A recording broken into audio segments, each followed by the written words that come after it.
Action. Welcome friends, आपका स्वागत है क्राइम इंडिया के नए शो में। ये कहानी बहुत ही रोमांचक और रहस्य से भरी है।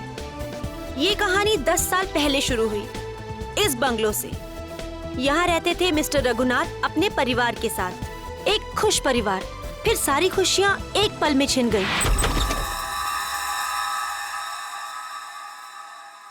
मम्मा, पापा, मम्मा, मम्मा, पापा। ये क्या? घर में कोई नहीं है क्या? ऐसा तो कभी नहीं होता है। मम्मी, मम्मी, पापा, ये क्या? यहाँ पर भी कोई नहीं है। कहीं बेडरूम में तो नहीं है। मम्मी, पापा, मम्मी, पापा, ये क्या? कहाँ गए सबके सब? मम्मी, मम्मी, आप यहाँ पर हो? मैं कितनी परेशान हो गई थी पता है? मम्मी, मम्मी,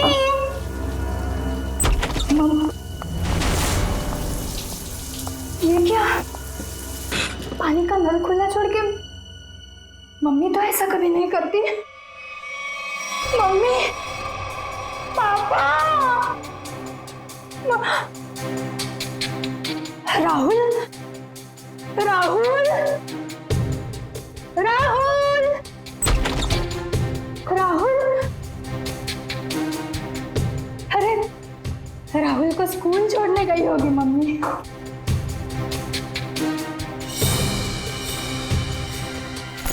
राहुल का स्कूल बैग, मतलब मम्मी राहुल को स्कूल छोड़ने गई। राहुल भी नहीं है। मम्मी, पापा, पापा की गाड़ी।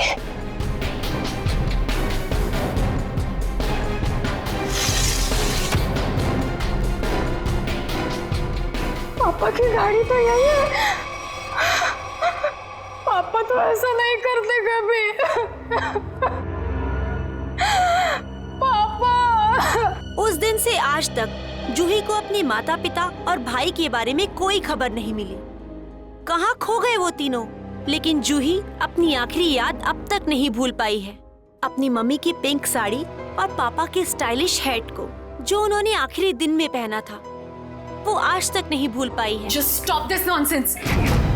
आप लोग किसी को चैन से जीने देंगे या नहीं?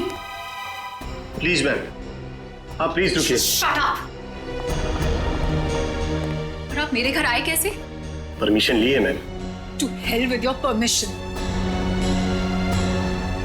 लोग मेरी जिंदगी को टेलीविजन शो का तमाशा समझते हैं।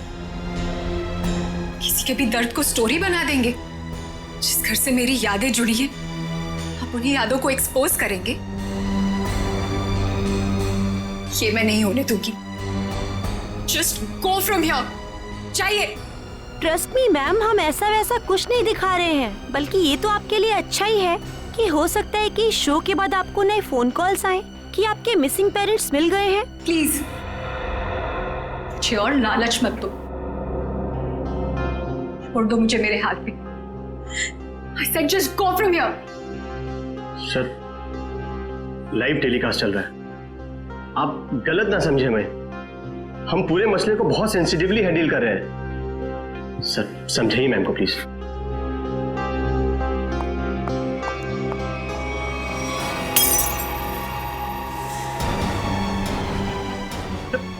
समझाइए ना, क्या करिए? तुम लोग जाते हो यहाँ से या मैं अपनी जान लूं? छोड़ो मुझे, छोड़ो मुझे, छोड़ो तुम मुझे। आज अपनी जान लेके दिखाऊंगी। उदय, उदय, कितना खून निकल रही है। पैकअप, पैकअप, चलो चलो चलो, इन्हें हॉस्पिटल लेके चलो। चल चल।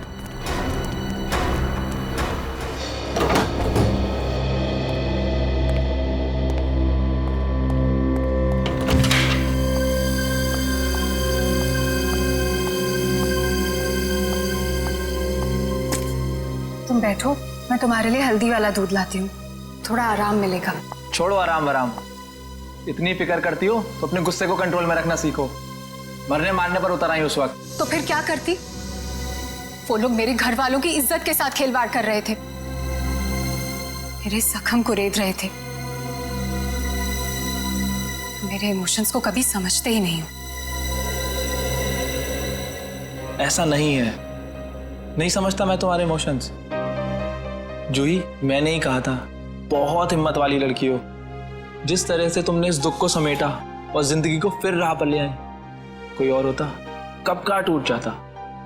तुम जैसा हमसफर बहुत नसीब से मिलता है। और तुम जैसा हस्बैंड भी हर लड़की को नहीं मिलता। इसी बात पर दूध नहीं, ग्रीन टी हो जाए। ठीक है, बैठो, मैं अभी लाती हूँ।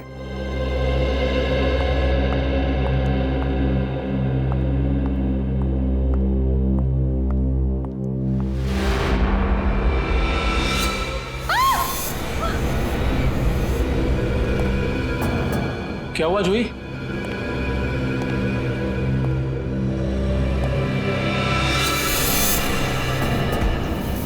आपको क्यों लगता है कि ये हैट आपके पापा का है? कोई निशानी, कोई पहचान? ये उनका फेवरेट हैट था। मैंने बचपन से उन्हें यही हैट पहनते देखा था। देखिए जूही जी, प्लीज बुरा मत मानिएगा, लेकिन इससे ये प्रूव नहीं होता कि ये हैट आपके पापा का है। कोई खास दूसरी पहचान, कुछ भी? उदय, इन्हें पापा के वो सारे फोटोज दिखाओ जिनमें उन्होंने यही हैट पहना था।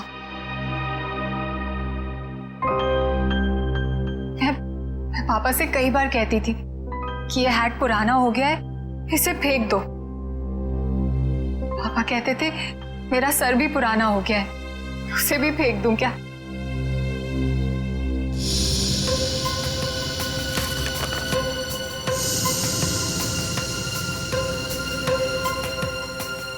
जूही जी, इसे देख के तो ये जाहिर नहीं होता कि ये हैट यही वाला है। हाँ, ये जरूर पता लगता है कि ये हैट भी इस जैसा ही है। आपको क्या लगता है मैं आपसे झूठ बोल रही हूँ? एक काम कर, जरा घर की खिड़की दरवाजे चेक कर। जी सर। जूही जी, आप जो कह रही हैं वो तो हम मान लेते हैं, लेकिन ये हैट यहाँ पे आया कैसे? अपने आप तो नहीं आया। जी सर, किसी ने तो इसे यहाँ रखा ही है। आपको किसी पे शक? नहीं सर, पीछे के सारे दरवाजे और खिड़कियां अंदर से बंद है सर। इसका मतलब जो भी अंदर आया उसके पास मेन डोर की चाबी थी। जूही जी, आपने अपने घर की चाबी किसी और को भी दी है क्या? नहीं तो। हाँ, मुझे याद आया।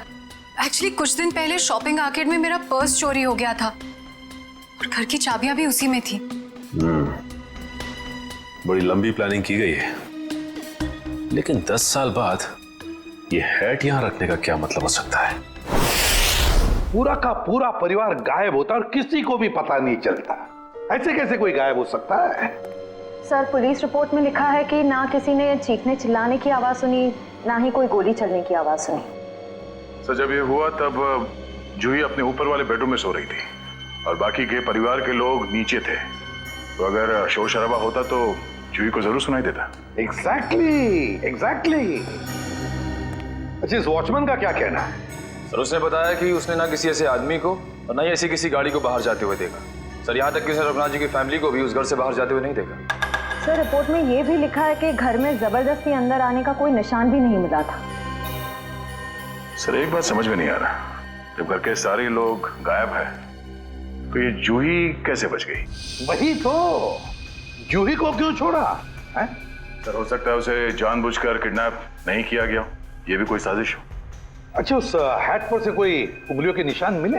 हाँ सर, उस हैट पे 5 लोगों की उंगलियों के निशान मिले हैं। 2 तो जूही और उसके हस्बैंड के हैं, बाकी के मैच नहीं हुए हैं। जूही और उसके पति के उंगलियों के निशान। हो सकता है 10 साल बाद जब अपने पिता की हैट देखी तो दोनों ने उठाई होगी।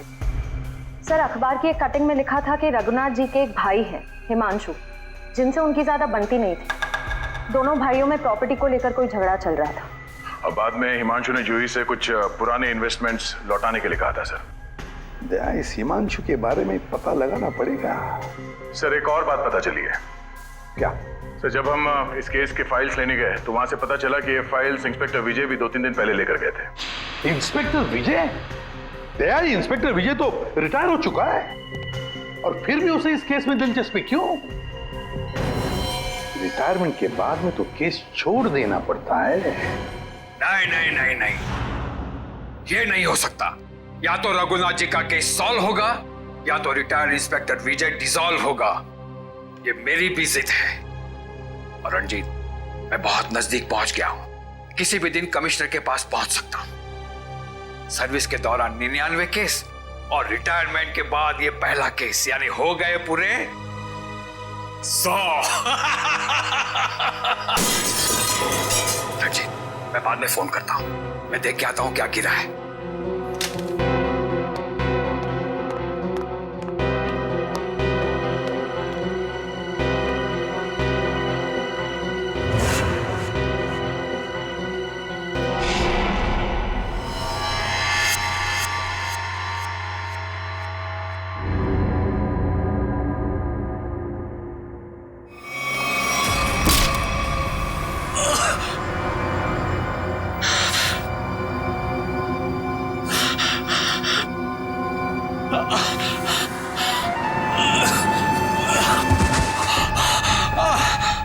इंस्पेक्टर विजय, शायद तू भूल गया है कि अभी तो इंस्पेक्टर नहीं है, रिटायर्ड इंस्पेक्टर हो गया है।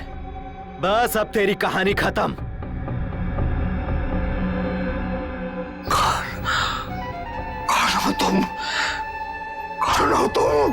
बहुत ठोका था ना मुझे, अभी तक मेरी हड्डियां बोलती हैं। बस अब बस चार्जशीट भूल जा, फाइल भूल जा। क्यों दबे हुए केस को हवा दे रहा है? बंद कर दे वो केस, बंद कर दे।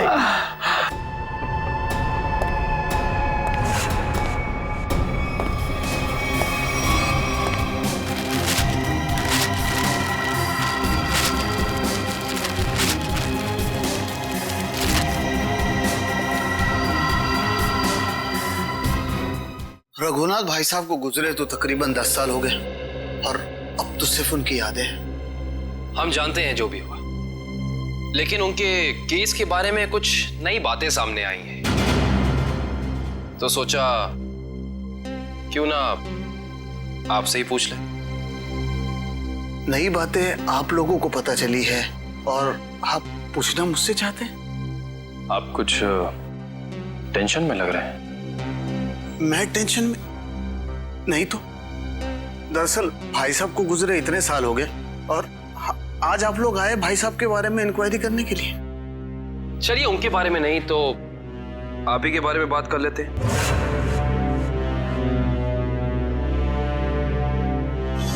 कल दोपहर में कहां थे आप? कल तो ऑफिस में था। ऑफिस? रियली? इसमें हैरान होने वाली क्या बात है? आप कल 12 से 3 बजे तक ऑफिस में ही थे। एक्चुअली मैं लंच आवर्स में घर आता हूँ 2-3 घंटा रेस्ट करने के लिए। आपके घर का एड्रेस 54 गुलमोहर रोड है ना? जी नहीं। लेकिन आपकी कार कल उस वक्त उसी बंगले के सामने खड़ी थी। मेरी याददाश्त। दरअसल मैं सठियाने लगा हूं। मैं कल रुक गया था एक दोस्त के यहाँ, वो भी वहीं गुलमोहर में ही रहते हैं। मिस्टर हिमांशु जी, झूठ बोल रहे हैं आप। वहां पे आपका कोई दोस्त नहीं, बल्कि आपकी भतीजी जूही रहती है, समझे आप? इसलिए झूठ बोल के कोई फायदा नहीं है। हम जानते हैं कि आप जूही से मिलने गए थे उसके घर। हाँ, मुझे उससे कुछ काम था। काम था इन्हें? हाँ, फिर आप उससे मिले क्यों नहीं? बल्कि आप तो छिपते छिपाते उसके घर गए, उसके किचन के प्लेटफॉर्म पे उसके पिता रघुनाथ जी की हैट रखी और बड़े आराम से वहां से निकल गए। क्यों? हैट? कौन सा हैट? मिस्टर हिमांशु, आपको लगता है कि आप ऐसी गोल गोल बातें करके सीआईडी से बच सकते हैं? कसम से ना तो मैं भाई साहब की किसी हैड के बारे में जानता हूं और ना ही उनके लापता होने के बारे में। हिमांशु जी, ये क्या है?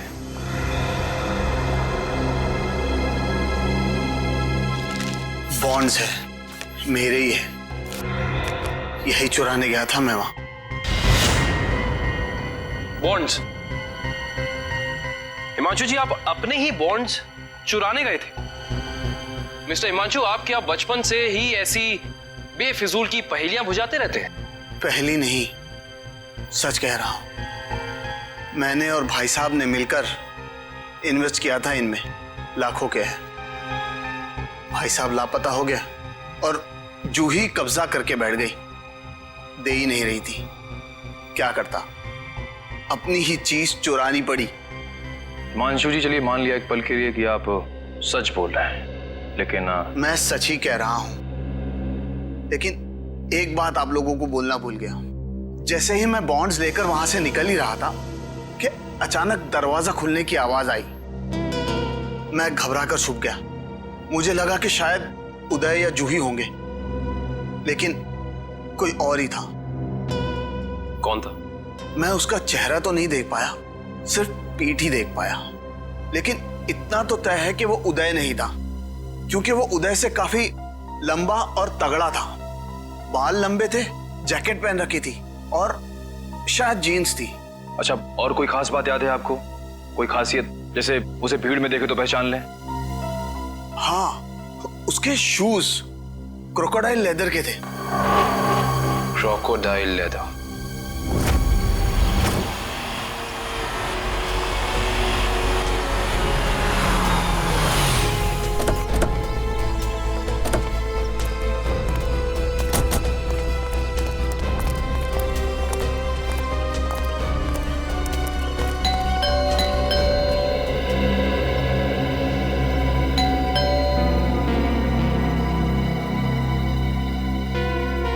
विजय, विजय, विजय सर। सर दरवाजे में से धुआं आ रहा है सर। माय गॉड, दुष्यंत दरवाजा खोलो। विजय, विजय, विजय, विजय, पेपर जल रहे हैं, जल्दी से बुझा दें। Yes sir. Vijay, Vijay sir,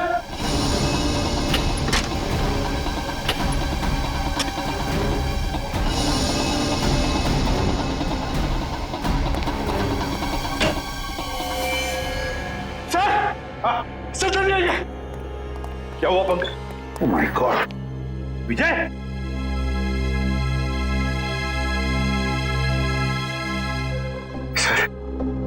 sir ये मर चुके हैं। सिर पर वार किया है। सर, दो गोलियां लगी हैं। My god.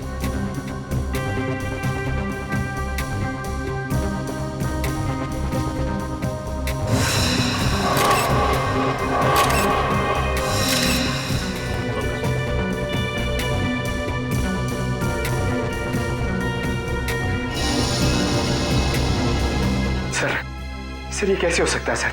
विजय जी इतने सीनियर और एक्सपीरियंस ऑफिसर हैं, फिर इन्हें इन्हीं के घर में गोली मार दी।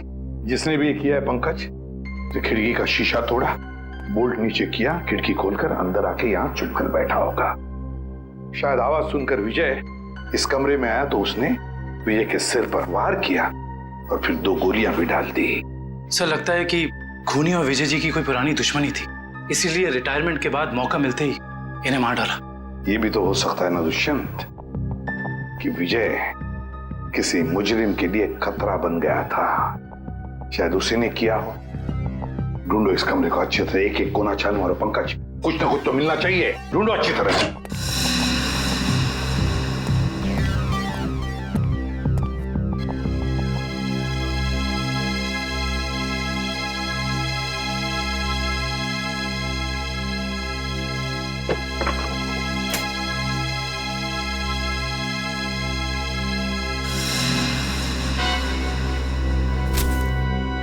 सर, हाँ, ये देखिए, रघुनाथ जी की केस फाइल, लेकिन इसमें कोई पेपर नहीं है सर।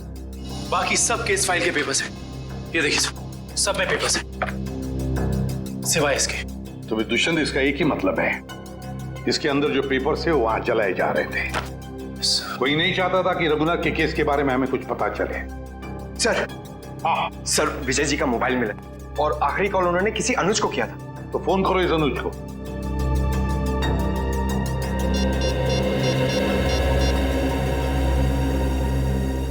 हेलो, अनुज कुल्फी वाले? अरे यार, मैंने 10 कार्टन मलाई कुल्फी बोली थी, क्या हुआ? अभी तक भिजवाई क्यों नहीं? क्या कुल्फी वाले नहीं हो? तो फिर कौन हो तुम? मॉडल? मॉडल है? मॉडल अनुज? मॉडल और पुलिस वाले का क्या कनेक्शन हो सकता है? सर, कनेक्शन ये है कि आज से 3 साल पहले तक जूही मेरी गर्लफ्रेंड थी और 10 साल पहले जूही का पूरा परिवार गायब हो गया था। और इंस्पेक्टर विजय को यह लगता था कि शायद मैं उनके गायब होने के बारे में उन्हें कुछ इंफॉर्मेशन दे सकता हूं। तो क्या कहा तुमने इंस्पेक्टर विजय को? कुछ नहीं सर, मैंने उन्हें वही कहा जो मैं पहले से कहता आ रहा हूं कि मैं कुछ नहीं जानता। तुम्हें कुछ नहीं पता? पंकज, अरे ये किधर जा रहे हैं आप लोग? तुम्हारे घर की तलाशी ले रहे हैं। अच्छा अनुज, ये बताओ कि जूही के घर से उसके पिता की हैट मिली है, इतने दिनों बाद वो हैट वहां कैसे आई? सर, मैं आपसे सच कह रहा हूं, ना तो मैं किसी हैट के बारे में जानता हूं और ना ही किसी गायब हुए परिवार के बारे में। अनुज, तुम्हारे और जूही के परिवार एक दूसरे को अच्छी तरह से जानते थे और फिर भी तुम कह रहे हो कि तुम्हें कुछ नहीं मालूम है? चलो ठीक है, तो अब बताओ, कल दोपहर को कहां थे तुम? कल मैं अपने एक फ्रेंड के एग्जीबिशन की ओपनिंग में गया था। फ्रेंड की एग्जीबिशन की ओपनिंग में गए थे? अच्छा। सर, इसके घर में तो कुछ नहीं मिला और वो जूते भी नहीं जिसके बारे में हिमांशु ने हमें बताया था। अनुज,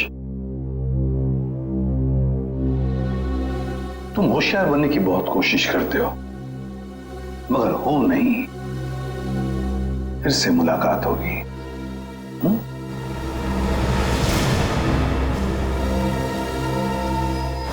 तो समझ में नहीं आ रहा ये आदमी चाहता क्या है। जो एक तरफ वो जूही के घर में हैट रखता है और दूसरी तरफ विजय को मारकर केस के फाइल्स, पेपर्स और फोटोज मिटा देता है। क्यों? लगता है उसे पता चल गया था कि विजय जल्दी अपराधी को पकड़ने वाला है। लेकिन एक बात समझ में नहीं आ रही है कि उसने रघुनाथ की हैट जूही के घर में क्यों रखी? क्या सोच रहा है वो? कोई ना कोई चाल तो जरूर है दया, इसके पीछे कोई ना कोई चाल तो है। ये केस कुछ ज्यादा ही उलझा हुआ है सर।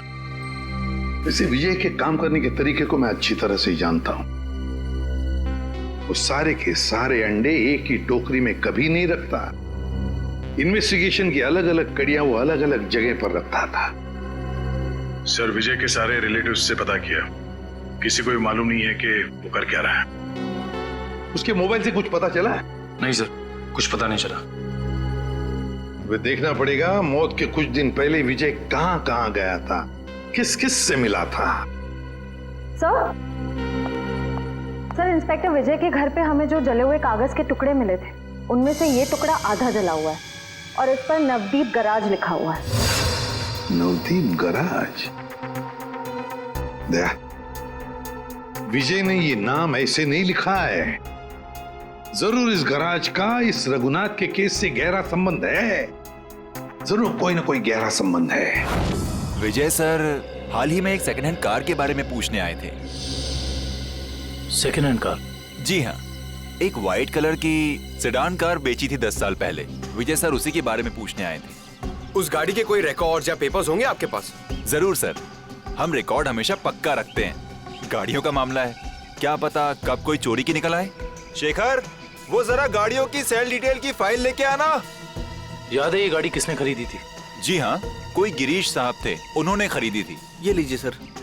ये लीजिए, ऊपर ही रखे हुए हैं, विजय सर को दिखाने के लिए ही निकाले थे।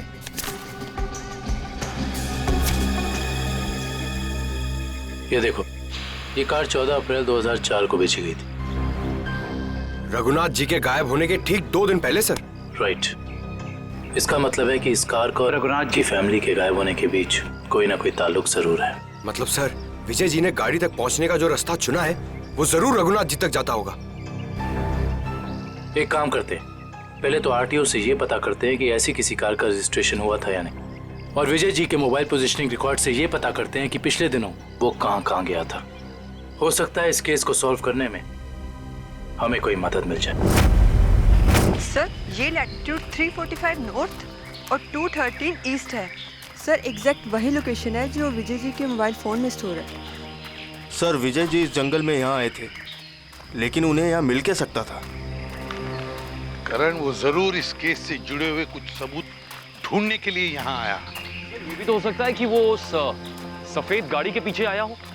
लेकिन सर, ये जंगल बहुत दूर तक फैला हुआ है, कई किलोमीटर तक। ऐसे में इस जंगल की कॉम्बिंग कर पाना थोड़ा मुश्किल होगा सर। हाँ, मुश्किल हो सकता है, मगर नामुमकिन भी तो नहीं।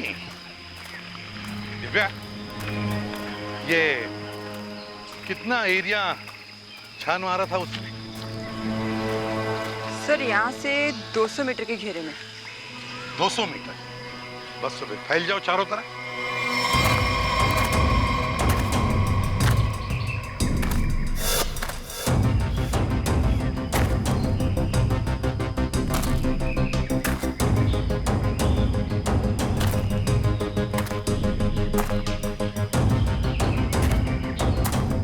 सर। हाँ हाँ निखिल। सर, हाँ, ये देखिए सर।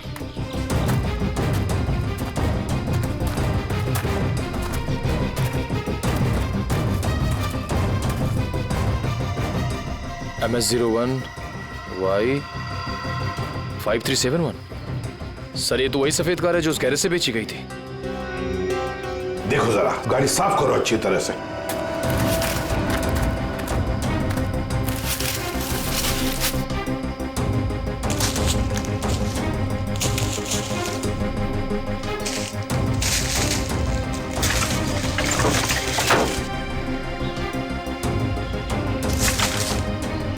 साफ करो, अच्छी तरह से साफ करो।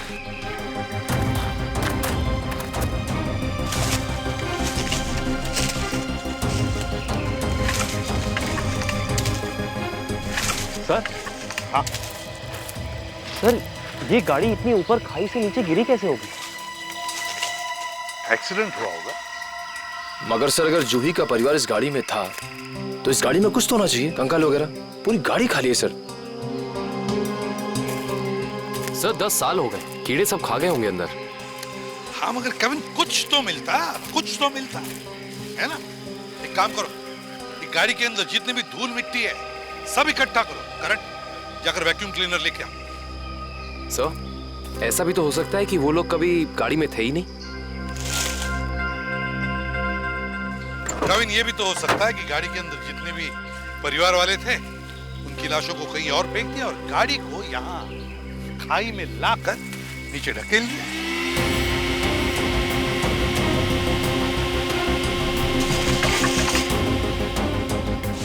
सर। हाँ, ये देखिए सर, लॉकेट। सर, ये तो जूही की माँ का लॉकेट है। बिल्कुल ऐसा ही लॉकेट मैंने उन्हें एक फोटो में पहने हुए देखा है। जूही की माँ का लॉकेट? जी। तो फिर इसका एक ही मतलब हो सकता है कि जूही के परिवार वालों को इसी गाड़ी में लाया गया और फिर उनकी लाशों को कहीं और ठिकाने लगा दिया और गाड़ी को यहाँ इस खाई में लाके ढकेल दिया ताकि कोई सबूत न रहे। ना रहेगा बांस, ना बजेगी बांसुरी। जी साळुंखे साहब, कुछ पता चला? अरे यार अभिजीत, ये बात गलत है यार। आते ही धन्य से सवाल कर देते हो। मैं यार, आए हो, हाल चाल पूछो, अपने बताओ। मतलब हालचाल? अरे हालचाल पूछने वाला था सर। कैसी है तारिका जी? अरे भाई साहब, मैं अपने बारे में बात कर रहा हूँ भाई। मेरे भी तो हालचाल पूछ सकते हो ना यार। आपके? हाँ, क्यों? हाँ, क्यों नहीं, क्यों नहीं। आपके हालचाल कैसे कैसे हैं आप? हाँ, मैं अच्छा हूँ। ये हुई ना बात। अब आओ, पूछो। अरे आए हो, हालचाल पूछो, हाय हेलो करो। काम तो होता ही रहता है, बताएंगे ही ना। अब बताओ क्या पूछ रहे थे तुम? ये जो धूल मिट्टी मिली थी कार में से, हाँ, इसमें से आपको कुछ मिला? हाँ अभिजीत, इस मिट्टी में से हमें एक नाखून का टुकड़ा मिला और कुछ बाल मिले। उनमें से एक बाल किसी 40 साल की महिला का है और ये नाखून का टुकड़ा किसी 10-12 साल के बच्चे का है, और इन दोनों का रिकॉर्ड नहीं है हमारे पास। जरूर ये जूही की माँ और उसके भाई का होगा। और बाकी बाल के टुकड़ों का अभी भी टेस्ट चल रहा है, रिपोर्ट लेने गई है श्रेया। सर, पता चला है कि रघुनाथ जी की फैमिली के गायब होने के कुछ दिन पहले ही उन्होंने अपने खास एम्प्लॉई मुकेश को नौकरी से निकाल दिया था। मुकेश? कहीं सबके पीछे इस मुकेश का हाथ तो नहीं? सर, जो बाल के टुकड़े टेस्ट के लिए गए थे उनमें से एक बाल का डीएनए मैच हो गया है। किसका? भानु नाम है उसका, अंडरवर्ल्ड का कॉन्ट्रैक्ट किलर है, सुपारी लेके मर्डर्स करता है और कई मर्डर केसेस भी चल रहे हैं उस पर। भानु?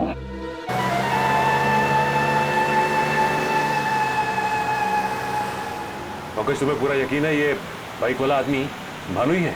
हाँ सर, सिग्नल तो यही बता रहा है। हाँ।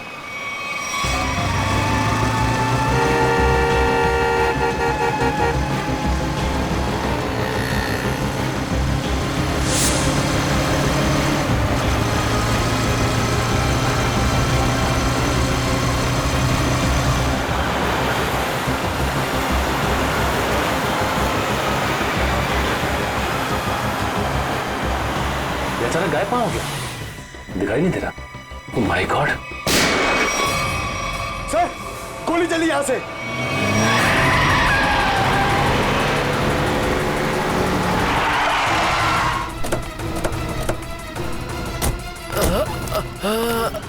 बताओ भानु, कैसे हुआ ये सब?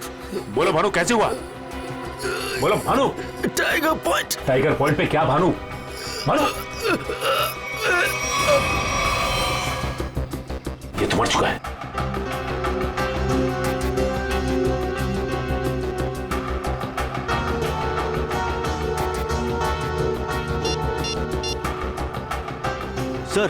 सर इसके मोबाइल में एक अनआइडेंटिफाइड नंबर से मैसेज आया था। एक मिनट।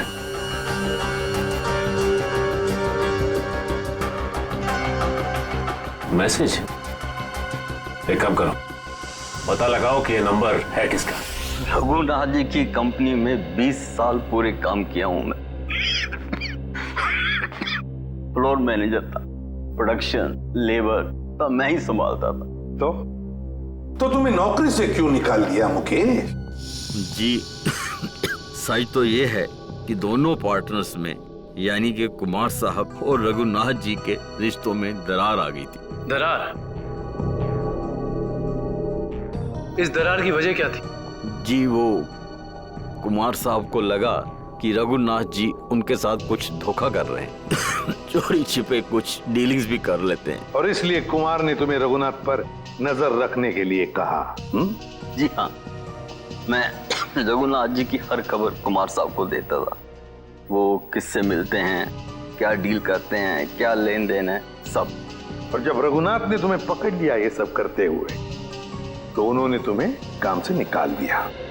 जी हाँ। और उसके ठीक 1 साल बाद में कुमार जी और रघुनाथ जी ने अपनी पार्टनरशिप खत्म कर दी। जी हाँ, ये तो होना ही था। अच्छा, वैसे इंस्पेक्टर विजय क्या जानना चाहते थे तुमसे?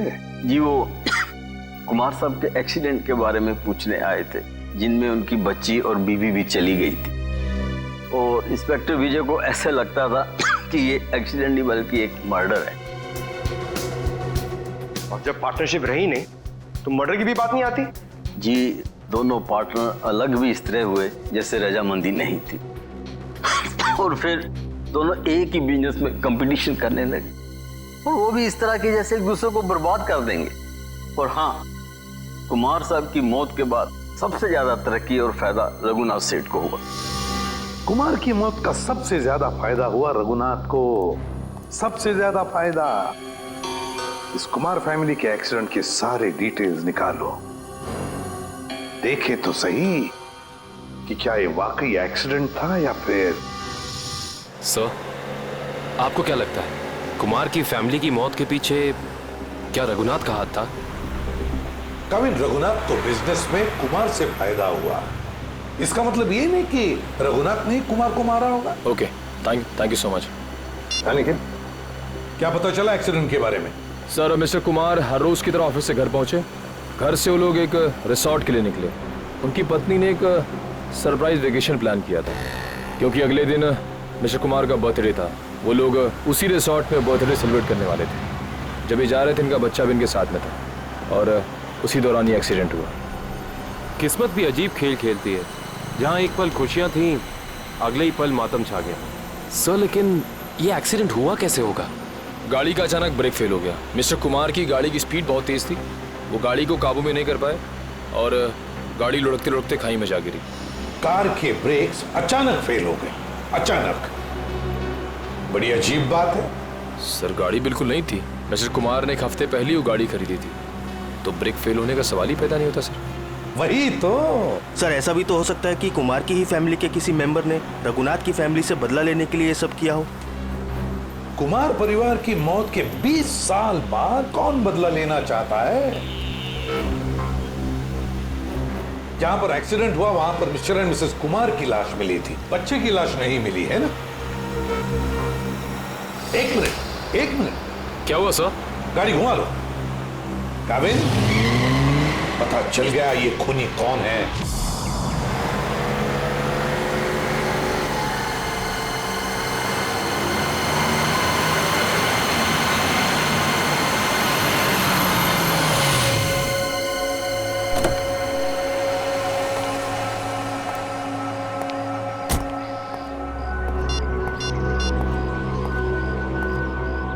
हेलो, हाँ मैं पहुंच गया हूँ 42 माइलस्टोन के पास। अब क्या करना है? क्या पुल के नीचे 42 माइलस्टोन की तरफ? अच्छा ठीक है।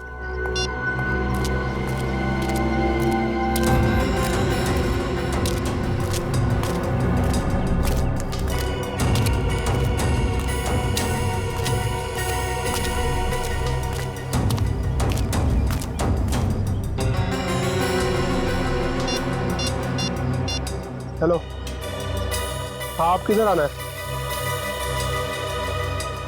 ये लेफ्ट राइट क्या लगा रखा है? पागल समझ रखा है क्या?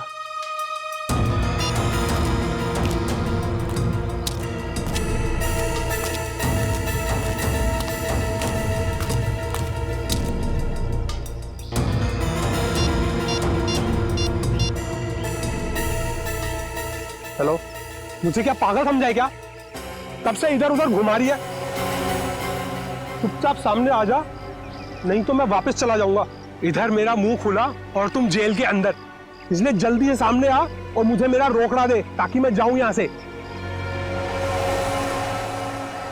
मैं जा रहा हूं। घबराओ मत अनुज, तुम्हारा पैसा पेड़ के पीछे रखा है।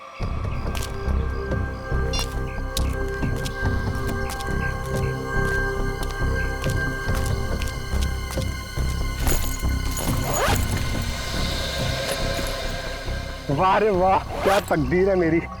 तो जैसे सोने के अंडा देने वाली 2-3 और मुर्गियां मिल जाए तो लाइफ सेट। कहो तुम मेरी चिंता मत करो अनुज, वादे के मुताबिक ये तुम्हारी आखिरी पेमेंट है। अरे बेवकूफ, सोने का अंडा देने वाली मुर्गी को कभी छोड़ता है कोई? अनुज भूलो मत, तुमने वादा किया था। अरे एक ब्लैकमेलर की बात पे तुमने यकीन कर लिया। चलो, थैंक यू।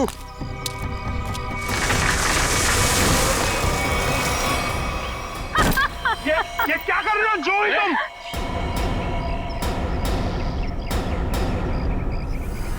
तुम क्या समझते हो अनुज? तुम मुझे ब्लैकमेल करते रहोगे और मैं सहती रहूंगी? हमसे उस्तादी बहुत भारी पड़ेगा तुमको। Shut up. यहाँ वही होगा जो मैं चाहूंगी। सोचो अनुज, अगर मैं तुम्हारा मर्डर करवा दूं, तुम्हारे टुकड़े टुकड़े करके चील कौओं को डलवा दूं, तो यहाँ तो किसी को इस बात की हवा तक नहीं होगी। जैसे तुमने अपनी फैमिली के साथ किया था। एक बात याद रखना, जो आदमी शर्ट सिलवाता है वो उसके अंदर बटन की जगह भी छोड़ता है। अगर मैं मरा तो मेरा एक पैकेट सीआईडी को पहुंच जाएगा और फिर तेरा डम डम डिगा डिगा। Just shut up। तू क्या समझता है तू झूठ बोलता रहेगा और मैं मानती रहूंगी, तुझ जैसा लालची इंसान अपने नुकसान के लिए कुछ नहीं करेगा। ये क्या है ये? जूही, ट्रिगर दब जाएगा, इसको नीचे कर। जूही, तमंचे को नीचे कर प्लीज, इसको अंदर डालो, ट्रिगर दब जाएगा जूही।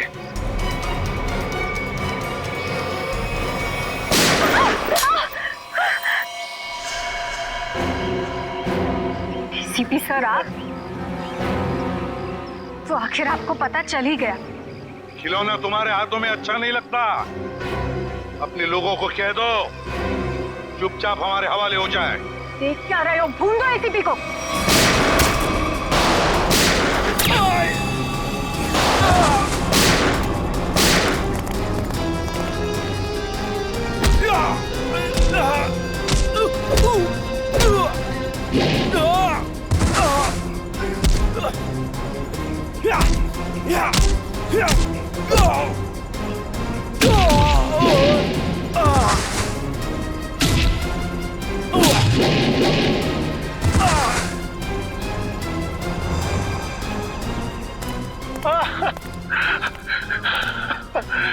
नहीं सर, मैं छोटा मोटा ब्लैकमेल हूँ सर।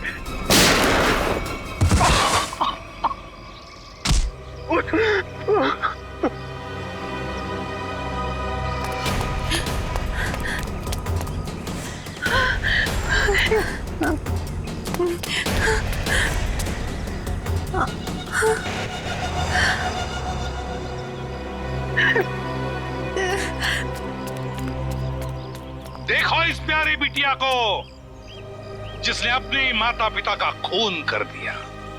बताओ क्यों मारा तुमने अपने माता पिता को? वो मेरे माता पिता नहीं थे, उन्होंने सिर्फ मुझे गोद लिया था। मेरे असली पापा मिस्टर कुमार थे, जिनकी मौत एक कार एक्सीडेंट में हुई, और वो एक्सीडेंट रघुनाथ ने करवाया था। और अपने माता पिता की मौत का बदला लेने के लिए तुमने रघुनाथ और उसकी बीवी को मारने का प्लान बनाया, और उसके लिए तुमने भानु को पैसे भी दिए, है ना? हाँ, और भानु ने उस काम को पूरा अंजाम दिया। उसके बाद तुमने भानु के हाथों विजय जी को मरवा दिया, और फिर भानु को भी अपने रास्ते से हटा दिया। हाँ, क्योंकि मैं अपने खिलाफ कोई सबूत नहीं छोड़ना चाहती थी। तो सारे इल्जाम अनुज पर आ जाए, है ना? और अनुज, तुम जूही के घर पे रघुनाथ जी की हैट रख के तुमने एक बंद केस को खोल दिया। चोर चोर मौसेरे भाई, वाह रे वाह। लेकिन एक बात याद रखना, मुजरिम चाहे कितना भी चालाक हो, उसका आखिरी ठिकाना तो जेल की चार दीवारी में भी होता है। अब जेल की सलाखों के पीछे सड़ते बैठना फांसी का ऑर्डर आने तक